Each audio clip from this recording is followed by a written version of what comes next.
Hello. Hello. Welcome to Episode 3 episode 3 of the Generate Pod. Yeah. Is it called Generate Pod now? Well, we were going to put a poll out, weren't we? We were. We actually haven't yet. It was massively popular. It was oversubscribed. It was oversubscribed. What they wanted to name it, we couldn't name it, so No. we're going to have to do another one. No, it was Boaty McSomething face. Yeah. Insert rude word. Exactly. So we decided to go with Generate Podcast. Generate Podcast. Exactly. So we're on episode 3. We're back.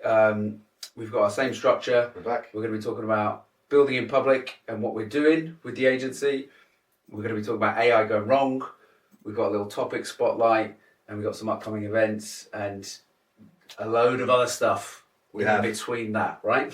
Riffing on exponential tech. Yes. That's what we do, isn't it? That's our thing. Exactly, yeah. And stalking each other on LinkedIn.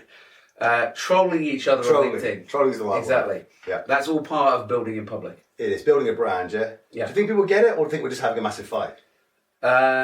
Both. That's the idea, As isn't it? always. That's Yeah, the idea. as always. Be memorable.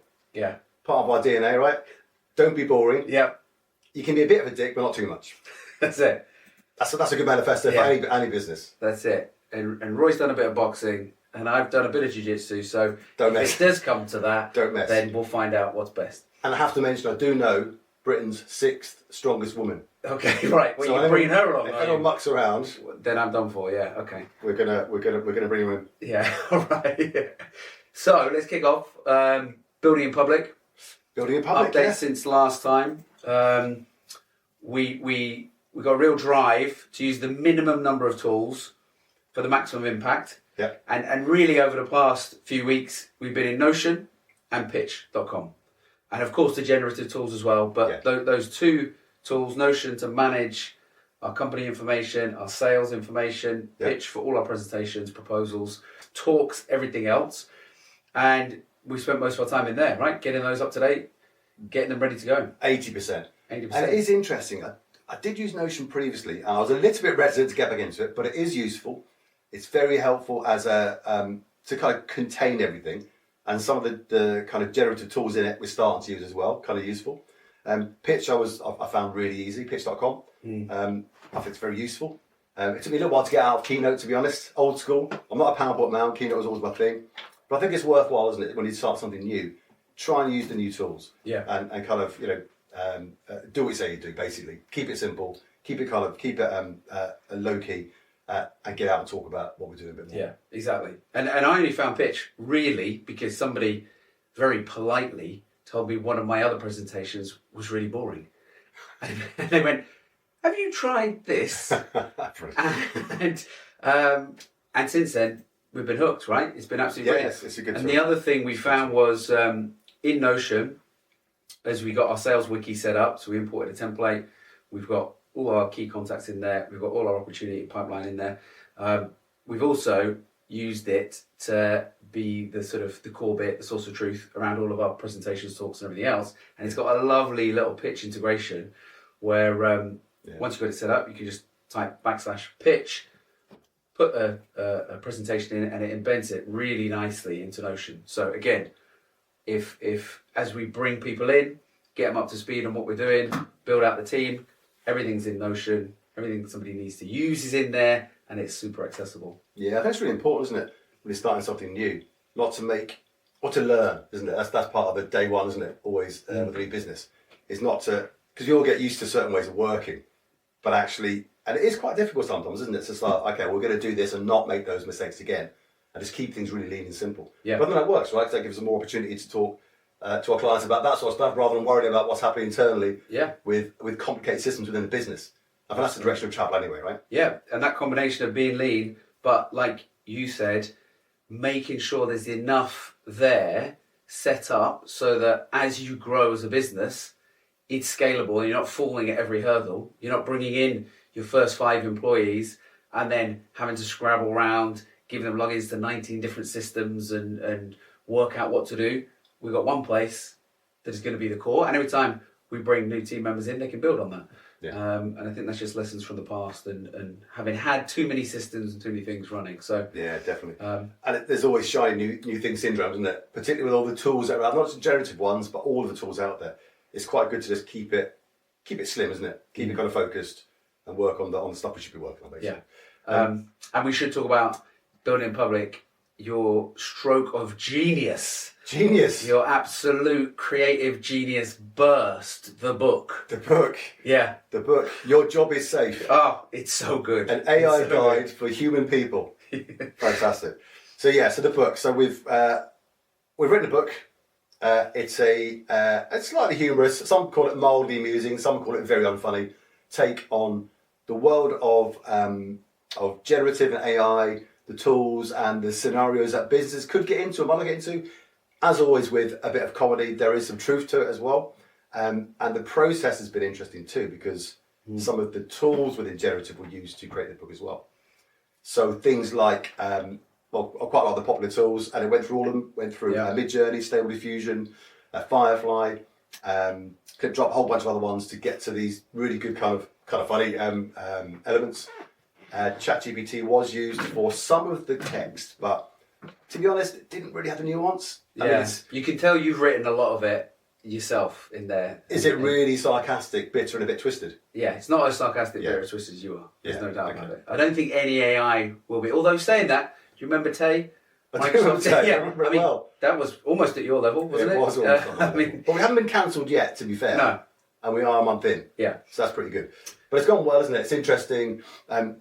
Using the tools themselves, taking an interesting take, being memorable as well, right? Just doing something a bit more engaging and interesting. So we have got a book. You can download it on generate.com/download. Yep. Drop in your email and you'll get basically the world's first and best and funniest book on AI that's relevant right now. That's it. Of the 3 people I've shown it to, 2 have really liked it. So have they? I mean, that's it's as good as a. And if my mental maths is correct, 3.5 or 4-star review. That's 90% on my mental maths. It's a strong point. We'll call it 90%. 90%. Yeah, Brilliant. Exactly. Download it is awesome. It is awesome. Thank you, mate. You've got to go and see it. And we're sending it to a few people. We are. As a little gift. So we are. Pulitzer Prize, here we come. Oh, exactly. Yeah. It's going to be done. Excellent. Okay. Anything else on the building in public topic? No, I think that's it. It's an interesting one. This as a subject, it's interesting. How much should you share, or can you share? So any feedback or comments from anyone, happy to hear it. I think the feedback and the comments we're getting so far are this is quite refreshing. Showing that journey, particularly from kind of day one to where we're going, although we're in the early stages. But I think it's been quite empowering, I think. Yeah, exactly. And also I think for us, it's that whole focus. You start a business, you need to get certain things in place to make your life easier in future, but everything starts with a sale, right? Now we've got a few clients, but to build out this business, we need more, and we want to be in with clients, crafting their AI and Web3 strategies at the very, very core, and then building out deliverables underneath that. And so, our core focus has been, how do we use these tools to give us the best push in that area right now? And that's been really good as well. Really good from a focus perspective to do that, because like you say, it's easy to get distracted. Very easy. But sales is so key in an organization, and then obviously once you've got business in, keeping it and turning them into referrers is the next step. Because without that, you're sort of constantly pushing water uphill. Yeah. So cool. Really good so far. Okay, so next segment, our favourite. Our favourite. AI going wrong. Bad AI. Bad AI. Well, just this morning, I did ping out on LinkedIn a nice little. There's a film called Unusable Hands, or there's a film poster called Unusable Hands. Which, if you don't go see Barbie, don't go and see this. It's just a bit of fun. But there's a lot of bad AI out there. We kind of talked last time, didn't we, about hands and the difficulty that AI has with certain parts of the anatomy. Legal ones we can talk about, obviously. Yeah. Have you tested others then? Although as a quick segue, I was reading this morning about the evil twin of ChatGPT, which is kind of it's quite serious, but Worm GPT, real thing, which is if you imagine GPT with no guardrails and no training to say you can't do X and Y, you can imagine where that might go. So, and again, obviously there's various things in there, and there's some of it's kind of funny, but some of it's quite serious. But this is going to happen. Not everything's not roses in the AI garden. So you could expect with the technology that people will look at it and look to do different things with it. Some maybe not so. Yeah, So exactly. kind of, But it's also linked refreshing. to just the fact that, companies need policies and safeguards in place, even using the tools that aren't nefarious, right? And Deloitte 100%. had a survey last week that looked at generative. Quite hard to interpret some of the data because there's a lot in there, but of everybody that they surveyed who'd used generative AI, nearly half thought it gave accurate answers the whole time. So there's the nefarious aspect, and there's also just the aspect of if you think this is going to give you an accurate answer the whole time, you're going to run into difficulties pretty quickly, particularly if you're making decisions in a business around it. Yeah, very true. Bad AI. Now, I did see something, it was around a month ago, from I mentioned it was Amnesty. Now, Amnesty International, great organisation, and there was an interesting story around that. So they'd used some AI tools to create some visuals, and they got slightly pillory for it because it wasn't real people who were protesting. But their view on that was, well, that's fine, but we did that deliberately because if we show real people protesting, it might put them at risk. So I thought that was an interesting moral, or at least, not complication, but certainly for certain types of businesses.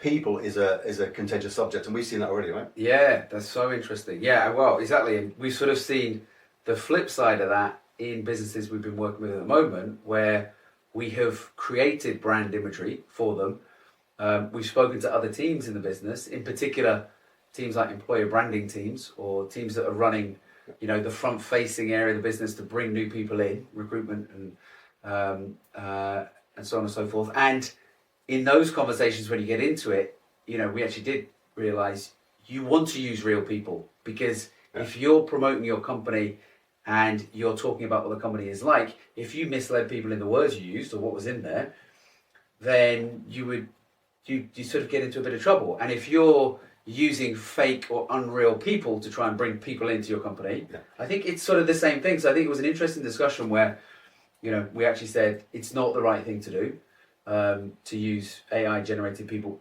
in terms of that area of the business. However, in other areas, it's gone very, very well, and we've run projects that have dramatically reduced the time and money that they would have spent on a quotation. Yeah, very much so. But it's interesting, isn't it? We've both seen this in the market, that certainly moving into the second half of the year, the conversations that we're having with our clients is changing. Because in the first quarter and most of the second quarter, there was a WTF. What is this thing? Is this something I should be even bothering with?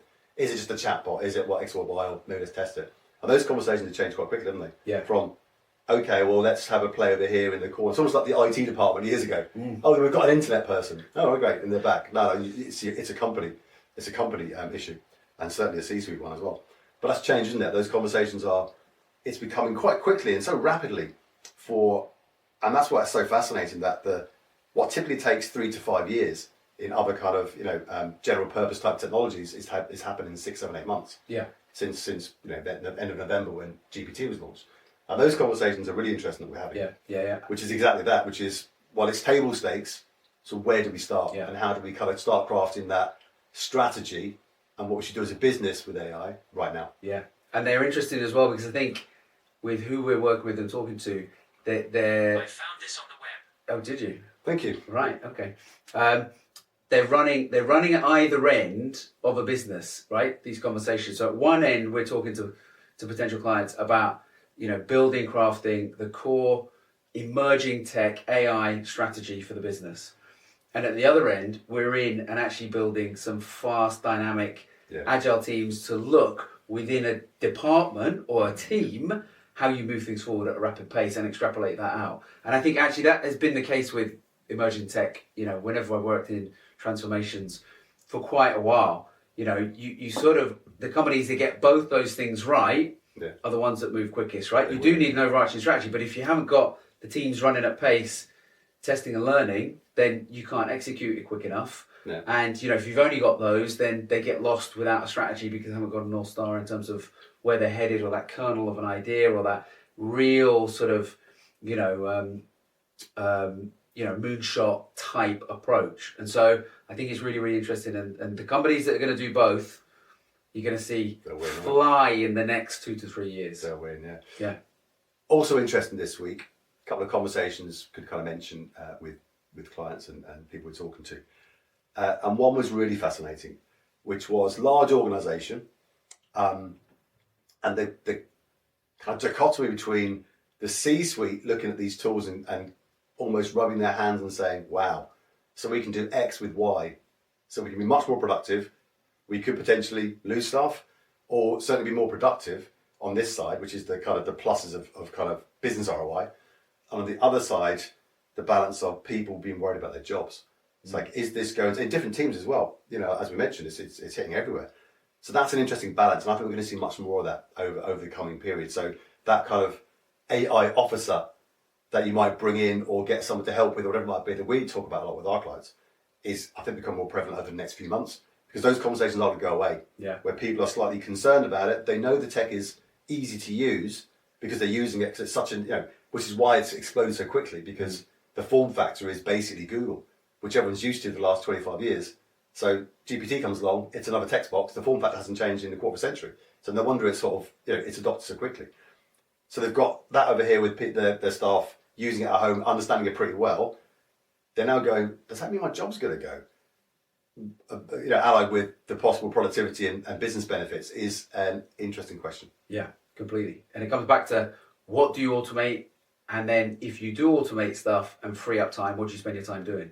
Yeah. Because, you know, the stats in some areas of employees in terms of what they need are more face time with the people they work with, better feedback, clearer direction, more reinforcement of the vision. But a lot of it is interpersonal stuff.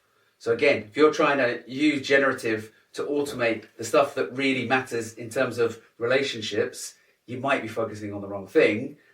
And if you're using it in other areas to accelerate business, then, you know, absolutely. So that whole discussion is a fascinating one to see how it plays out and what businesses do. Yeah. And there aren't going to be two the same, right? It's going to be different in different places. It's bespoke. And exactly right. Just because you can automate doesn't mean you should. So where are the best business cases? How does it support your staff and your teams? How does it support your, obviously, financial goals and objectives? Yeah. How are you keeping competitive? Or all the questions into H2 that we're already having, which I think become massive questions over the next 6 months for businesses. Yeah. All sorts of sizes as well, right? Absolutely. Good. Okay.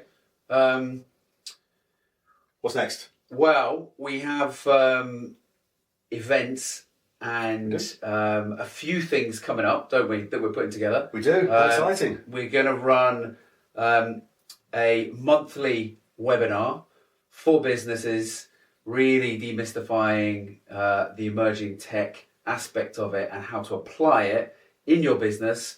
We've got people that are going to join us on that webinar talking about projects they've done, clients they're working with, what's happening in those businesses, and really shine a spotlight on it. And so, again, that combination of AI and Web3, or in particular, you know, I think AI and blockchain is a very, very interesting space. So that's going to be first Wednesday of every month, and we'll share that. And we've got some exclusive generative AI roundtables happening as well. We do. So, you know, if you're interested, reach out. There's limited spaces on those. Definitely. And they're filling up fast. They are filling up fast. Yeah. And you have to read the book first anyway. Yeah, exactly. You're not allowed in unless you read the book and give me a 10 out of 10 rating everywhere on the internet. You'll be tested from memory on a random page of the book before you're allowed a seat at the round table. If you don't know who Barry is, we won't talk to you. Exactly. And what he's done. What he's done. All right. Which is appalling. Yeah, we can't mention it here. Absolutely appalling. That's right. Yeah. So that's exciting, isn't it? Yeah. So getting those up and running is going to be really interesting. Obviously, there's some other things we're doing as well. Working on some partnerships with some interesting people and communities. That's been fun. Some more of that to come later, I think. But yeah, it's there's lots happening, right? Yeah, lots happening. So I think that's good for this one, right? Yeah. Yeah. I think that's it.